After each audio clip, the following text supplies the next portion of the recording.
الحمد للہ رب العالمین والصلاة والسلام علی سید الانبیاء والمرسلین اما بعد بسم اللہ الرحمن الرحیم زین للناس حب الشہوات من النساء والبنین والقناطر مقنطرة من الذهب والفضة والخیل مسومة والانعام والحرث ذلك متاع الحیاۃ الدنیا واللہ عنده حسن المآب۔ صدق اللہ مولانا العظیم وبلغنا رسولہ النبی الکریم الامین۔ ان اللہ وملائکتہ یصلون علی النبی یا ایھا الذین آمنوا صلوا علیہ وسلموا تسلیما۔ اللہم صلی علی سیدنا ومولانا محمد وعلى آل سیدنا ومولانا محمد واصحاب سیدنا ومولانا محمد وبارک وسلم صلوا علیہ۔ الصلاۃ والسلام علیک یا رسول اللہ وعلی آلک واصحابک یا حبیب اللہ۔ الصلاۃ والسلام علیک یا رسول اللہ وعلی آلک واصحابک یا خاتم النبیین۔ احباب ذی وقار، ہر قسم کی حمد و ثنا اللہ وحدہ لا شریک، درود و سلام آقا دو جہاں امام الانبیاء سید الاتقیاء محبوب ارض و سما تاجدار حل عطا تیرے اور میرے لجپال نبی جناب محمد الرسول اللہ صلی اللہ علیہ وآلہ وسلم کی بارگاہ بے کس پناہ میں ہدیہ درود و سلام کے بعد، احباب ذی وقار، آج 27 رمضان جمعۃ المبارک ہے، اور یہ ماہ رمضان کا تقریباً آخری جمعہ ہے۔ مالک بے نیاز ماہ رمضان کے صدقے وسیلے سے ہم سب کے گناہوں کو معاف فرمائے۔ اللہ کریم نے انسان کے لیے بے شمار اور لا تعداد نعمتیں عطا فرمائی ہیں، اور ان نعمتوں کا ذکر اللہ کریم نے بار بار اپنے مقدس اور لا ریب کتاب قرآن پاک کے اندر کیا۔ اور پھر انسان جن چیزوں کو پسند کرتا ہے وہ کچھ اور چیزیں ہیں۔ فرمایا زین للناس حب الشہوات من النساء والبنین، لوگوں کے لیے جو آراستہ کر دی، خوبصورت کر دی، ان کی خواہشات کے لیے جو بہتر کر دیا کیا ہے؟ فرمایا عورتیں ہیں، والبنین اور بیٹے ہیں، والقناطر المقنطرۃ اور سونے اور چاندی کے ڈھیر ہیں، من الذہب والفضۃ والخیل المسومۃ، اور نشان کیے ہوئے گھوڑے ہیں۔ اللہ کریم نے ان چیزوں کو پیدا کیا اور فرمایا انسان تو ان کو پسند کرتا ہے۔ ذالک متاع الحیات الدنیا، اور یہ جتنی بھی دنیا ہے، واللہ عند حسن المآب، یہ دنیا جتنی بھی ہے، سونا چاندی ہیرے جوہرات، دنیا کے اندر سب سے پہلے انسان اپنی جان کے بعد جو چیز اس کو عزیز اور پیاری لگتی ہے وہ عورت ہوتی ہے، پھر اس کے بعد اس کی اولاد ہوتی ہے، اس کے بیٹے اور بیٹیاں، اور اولاد کے بعد وہ جن چیزوں کی طرف جاتا ہے وہ سونا اور چاندی ہے۔ عموم یہی ہے کہ انسان شادی ہو جائے، بیوی ہے، اور پھر اس کے بعد اس کے بچے ہیں، اور پھر وہ سوچتا ہے کہ اب میرے پاس سونا چاندی بھی ہونا چاہیے، مکان بھی ہونا چاہیے، گاڑیاں بھی ہونی چاہیے، جی گھوڑے ہونے چاہیے، کافی مقدار میں چیزیں ہونی چاہیے۔ مگر اللہ فرماتا ذالک متاع الحیات الدنیا، دنیا اور اس کے اندر جو کچھ بھی ہے، اس سب سے بہتر عندہ حسن المآب، اللہ کے پاس ہے۔ ان تمام چیزوں سے جو بہتر چیز ہے، ان تمام چیزوں سے جو افضل چیز ہے، ان تمام چیزوں سے جو اعلیٰ چیز ہے، وہ اللہ کے پاس ہے۔ اور وہ کیا ہے؟ فرمایا کل اونبئکم بخیر من ذالکم، محبوب ان کو کہہ دو جو لوگ دنیا داری میں مبتلا ہو گئے ہیں، ان کو کہو کہ اس سے بہتر چیز نہ تمہیں دے دیں، گھوڑوں سے، سونے سے، چاندی سے، ہیرے جوہرات سے، ان عورتوں سے بہتر چیز تمہیں اگر مل جائے، اور وہ کب ملے گی اور کن کو ملے گی؟ للذین اتقوا عند ربہم جنات تجری من تحتها الانہار، وہ ملے گی ان لوگوں کو للذین اتقوا عند ربہم، ہر اللہ تللے کو نہیں ملے گی۔ سمجھ میں آئی بات؟ جی جس کا جیج کیا جی میں جنتی ہوں، بھائی تو نے سرٹیفکیٹ کٹا لیا ہے؟ تو نے سرٹیفکیٹ کٹایا ہے؟ نہیں، اللہ فرماتا ہے للذین اتقوا عند ربہم، ملے گی ان کو جو رب سے ڈرنے والے ہوں گے، تقوی والے ہوں گے، پرہیزگار ہوں گے، جن کے دل میں اللہ کا خوف ہوگا، ان کو ملے گی کیا ملے گی؟ جنات تجری من تحتها الانہار۔ اب قرآن پاک کا اسلوب پڑھیں۔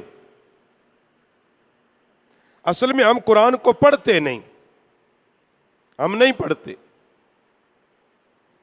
ہم قرآن کو سنتے بھی نہیں ہیں، ہم قرآن کو سنتے بھی نہیں، حقیقت یہی ہے۔ ہم پڑھتے بھی نہیں، سنتے بھی نہیں، جب نہ پڑھا نہ سنا پھر عمل کس نے کیا؟ بات یہ ہے نا، ہم سمجھتے ہیں کہ ہم نے سرسرا قرآن پڑھ لیا، بڑا مارکا مارا ہے، ماہ رمضان میں تراویوں میں سن لیا، بڑا مارکا مار لیا ہے، ٹھیک ہے اس کا ثواب ہے، مگر قرآن کو اس کے اسلوب سے کیا تو نے سیکھا ہے کہ قرآن تجھ سے کہہ کیا رہا ہے؟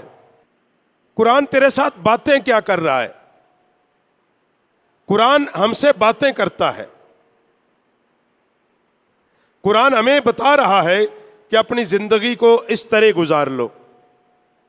وہی بات فرمایا، پورے قرآن کو آپ پڑھیں گے اسلوب کیا ہے، فرمایا الا الذین آمنوا وعملوا الصالحات، کہیں کہا اعمال صالح کے بعد پھر کیا ملے گی؟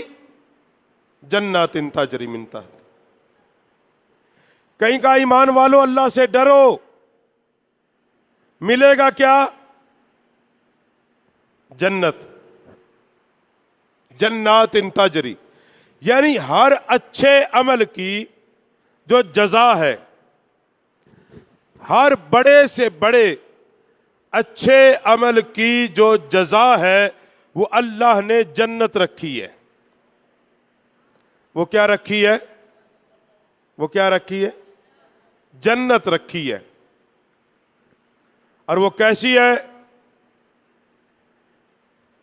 پہلی آیت جو پڑھی کہ بندے کی چاہت کیا ہے، وہ خواہش کرتا ہے خوبصورت بیوی کی، پھر وہ کہتا ہے اللہ بیٹے دے، پھر وہ کہتا ہے سونا چاندی دے، اللہ فرماتا ہے اگر تم مجھ سے ڈر جاؤ گے، تقوی اختیار کرو گے، پرہیزگاری کرو گے، پھر ملے گا کیا؟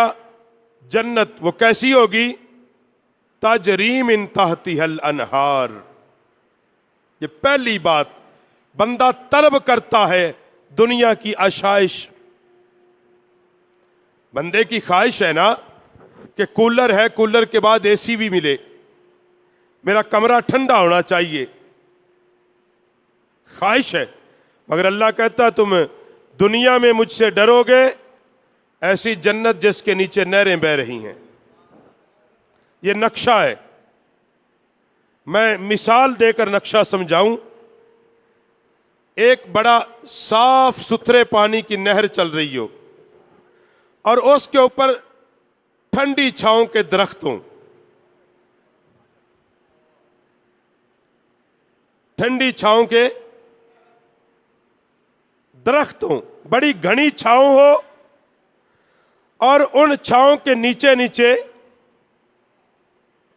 اور وہ نہر صاف ستھرے پانی کی ہو، اور پھر بھینی بھینی ہوا چل پڑے، پھر بھینی بھینی آندھی نہیں، میٹھی میٹھی ٹھنڈی ہوا چلے، وہاں بندہ بیٹھ کر کتنا سکون محسوس کرتا ہے، کرتا ہے نا؟ اس کا دل کرتا ہے یہاں سے اٹھوں نا۔ بس جنت کا ماحول اس سے کروڑوں درجے افضل ہوگا، جہاں نہریں بہ رہی ہوں گی۔ اور پھر فرمایا خالدین فیہا ازواج مطہرہ، یہاں حرام کاری سے بچو گے تو پاکیزہ بیویاں ملیں گی، پاک صاف ستھری۔ کتنی پاکیزہ؟ نبی علیہ السلام نے فرمایا جو جنتی لوگوں کو بیویاں ملیں گی نا، ان کے حسن کا یہ حال ہے، اگر ان کی پنڈلی سے کپڑا ہٹے تو ساری دنیا فتنے میں مبتلا ہو جائے، اتنی پاکیزہ حسن کی مالک۔ اور پھر فرمایا وردوان، اس سے بڑی چیز جو ملے گی نا، جنت ملے گی، بیویاں ملیں گی، ہمیشگی جنت، مگر جو ڈرے گا اس کو کیا ملے گا؟ سب سے بڑی چیز کہ اللہ کی رضا ملے گی، اور جس سے اللہ راضی ہو جائے گا پھر جنت کی ساری نعمتیں اللہ اس کو عطا کر دے گا۔ واللہ بصیر بالعباد، اللہ اپنے بندوں کو دیکھتا ہے کہ بندے کیا کرتے ہیں، بندے کرتے کیا ہیں۔ یہ قرآن کا اسلوب یہ ہے، تقوی اور طہارت اپناؤ، اللہ جنت دے گا۔ بات کو سمجھ، حصول جنت کے لیے کوئی بندہ یہ سمجھے گھر بیٹھے بٹھائے میں جنتی ہوں، یہ اس کا ایک خیال یا منافقت تو ہو سکتی ہے، مگر اس کے سوا کچھ نہیں، ظن ہے، گمان ہے، اس کے سوا کچھ نہیں۔ جنت کے لیے شرط کیا ہے؟ ایمان کے بعد اعمال صالح شرط ہے، ایمان کے بعد نیک اعمال شرط ہیں۔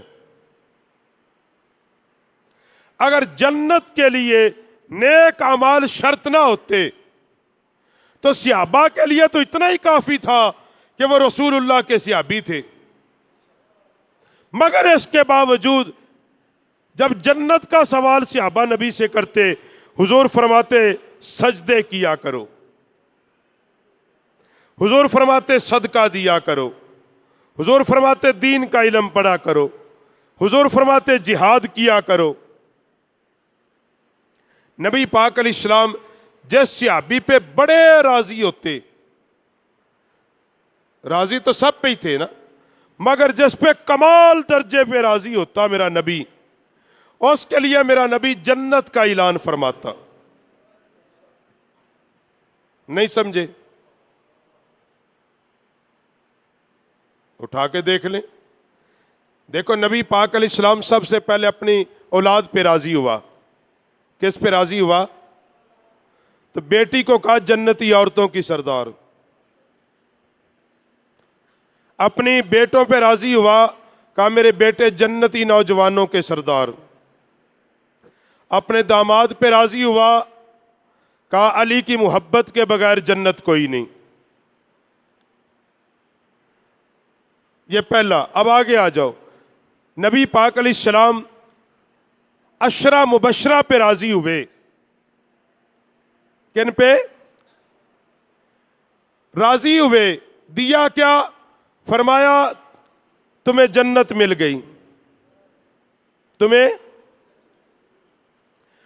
اور جب نبی پاک علیہ السلام جہاد کا اعلان کرتے کہ مال خرچ کرو، مجاہدین کی مدد کرو، عثمان غنی کھڑے ہوئے، یا رسول اللہ ملے گا کیا؟ ملے گا کیا؟ تو نبی پاک علیہ السلام نے فرمایا تو اللہ کی راہ میں مال خرچ کر، اللہ تجھے جنت عطا کر دے گا۔ بتانے کا مقصد یہ ہے میرے عزیزم، میرے بھائیوں، بات کرنے کا مقصد جو میں نے یہ ساری گفتگو کی ہے، کوئی یہ سمجھے نا کہ گانے کی طرز میں نعت پڑھ کے جنت میں چلا جائے گا، وہ جھوٹا ہے، اور تمہیں بھی جنت سے دور کر رہا ہے۔ ہاں، یہ کان کھول کے سن لو۔ کوئی یہ سمجھے کہ میں سال کے بعد میلاد کرا کے جنت میں چلا جاؤں گا، بالکل شیطان آپ کو دھوکہ دے رہا ہے جی۔ بات تم یہ سمجھ لو، یہ سمجھ کے بیٹھے رہو کہ بس میں نے رمضان کے روزے بڑے تسلی سے رکھ لیے ہیں، پورا سال لوڑ ہی کوئی نہیں۔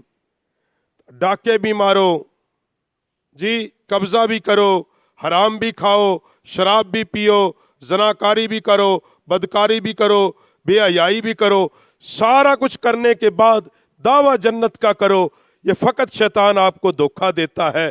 جنت کے لیے اللہ نے شرط رکھی ہے، سب سے پہلے تقوی، ڈر۔ فرمایا میرا ڈر اپنے دل میں رکھو، اور جس بندے کے دل میں اللہ کا ڈر ہوتا ہے پھر وہ گناہ نہیں کرتا۔ حقیقت یہ ہے، پھر وہ گناہ نہیں کرتا۔ گناہ کرتا ہی تب ہے جب اس کے دل سے اللہ کا ڈر نکلتا ہے۔ وہ مانے نہ مانے، یہ میرا کام منانا نہیں ہے، میں نے قرآن بیان کرنا ہے آپ کے سامنے۔ بندہ جھوٹ کب بولے گا؟ اگر اس کو یہ یقین ہو میرا رب مجھے دیکھ رہا ہے،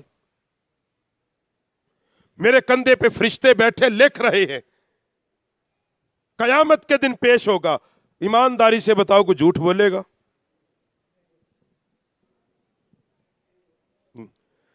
اس کا مطلب جب ہم جھوٹ بول رہے ہیں اس لمحے ہمیں یقین ہی نہیں ہے، ہم سمجھتے ہیں رب نہیں دیکھ رہا، حالانکہ اللہ دیکھ رہا ہے۔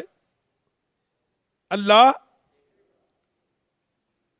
جس لمحے ہم زناکاری بدکاری کر رہے ہیں، اگر یہ سمجھے رب دیکھ رہا ہے۔ حضرت با یزید سے کسی نے پوچھا حضرت گناہ کیسے چھوڑوں؟ فرمایا جب گناہ کا ارادہ ہو اللہ کی زمین سے نکل جا۔ کہا ساری زمین رب کی کہاں جاؤں؟ فرمایا شرم نہیں آتی رب کی زمین پہ گناہ کرتے ہوئے؟ زمین رب کی، تو بندہ بھی رب کا، پھر تو رب کی نافرمانی کرتا ہے۔ کہا تجھے شرم نہیں آتی اس بات پہ؟ چھوڑ کیوں نہیں دیتا اس گناہ کو؟ کہا حضرت گناہ چھوڑ دوں، بتائے کیا کروں؟ فرمایا رب کا رزق چھوڑ دے، جو اللہ کا رزق ہے نا وہ چھوڑ، کسی اور کا کھا۔ اس نے کہا رزق تو سارے ہی اللہ کا، یرزق من یشاء، رزق تو سارے ہی رب کا ہے۔ اس نے کہا رب کا رزق کھا کے رب کی نافرمانی کرتا ہے۔ تو بتانے کا مقصد یہ ہے، میرا گفتگو کا مقصد یہ ہے کہ اس کا مطلب ہے کہ جب ہم گناہ کرتے ہیں تو کہیں نہ کہیں جا کے ہم یا تو غفلت کرتے ہیں، یا منافقت کرتے ہیں، یا شرک کرتے ہیں، یا شرک غفلت بھی کرتے ہیں۔ اکیلے نماز پڑھیں 5 منٹ میں، لوگوں کے سامنے پڑھیں 15 منٹ میں، یہ ہم کرتے ہیں نا۔ علماء نے لکھا تیرا سجدہ اگر ہر روز 5 منٹ کا ہے، پھر لوگوں کے سامنے 5.5 منٹ کا کیوں؟ وہ 30 سیکنڈ کا سجدہ تو نے کس کو کیا ہے؟ خواہشات کو یا رب کو؟ کس کو کیا ہے؟ خواہشات کو کیا ہے یا رب کو کیا ہے، یا بندوں کو دکھانے کے لیے کیا ہے؟ سجدہ تو وہی قبول ہوگا جو اللہ کی رضا کے لیے ہوگا، اس کے سوا تو قبول نہیں۔ صحابہ بیٹھے تھے نا، یہ بھی قرآن پاک ہے، یہ دوسرے پارے میں ہے۔ صحابہ باتیں کر رہے تھے، اب باتیں وہ کیا کر رہے تھے، اور باتیں وہ سچی کر رہے تھے۔ کہہ رہے تھے اب تو اللہ ہمیں جنت دے دے گا، اللہ ہمیں جنت دے دے گا۔ اب آپس میں بات چیت کرتے تھے، دیکھو ہم نے اسلام کے لیے مکہ چھوڑ دیا، گھر بار چھوڑ دیے، ہجرت کر دی، شیب ابی طالب کی گھاٹی برداشت کی، بھوک پیاس برداشت کی، سب کچھ چلا گیا، لیکن اسلام نہیں چھوڑا۔